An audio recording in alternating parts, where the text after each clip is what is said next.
when the Grand Prix zooms through Miami streets. Yeah, not for us, though, but for the race car drivers. The rest of us will be dealing with all those road closures, which started last night. Tina Conti's live in downtown Miami with what we need to know. Tina.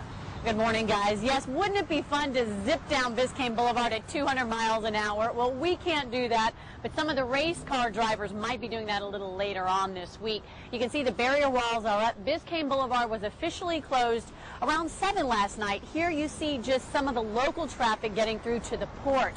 That's one of the only areas where traffic is allowed to get through in anticipation of the Grand Prix Americas. Now over to the left, you may be able to see part of the track here. This is part of the area where those drivers will be zipping, again, right down our local streets here for the Grand Prix Americas. Here's more on what you may need to know about the road situation and what drivers are doing to prepare for the race. Before Grand Prix drivers start their engines, you may have to idle yours with some downtown detours. Biscayne Boulevard is closed from Northeast 12th Street to Southeast Biscayne Boulevard Way. Among the alternate routes, Northeast 2nd Avenue and South Miami Avenue, as professional drivers turn the downtown area into their own personal racetrack. You ride in the street, and for the first time, you'll be able to race in the street and not have to put up all the police officers pull you over for the speed ticket. Brazilian native Roger Scotton, who now lives in South Florida, is among those getting ready to roll.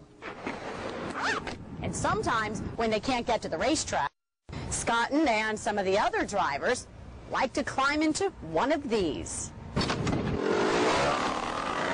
I left the real driving to them and watched as Scotton used, of all things, a GoPro for practice. Cheaper than renting a racetrack, he says, and good for working on steering. You constantly have this fight with yourself because what's the next step to do better, you know, because you always want to do better.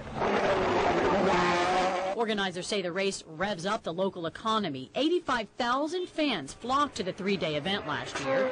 Hotels were nearly full at 92% occupancy.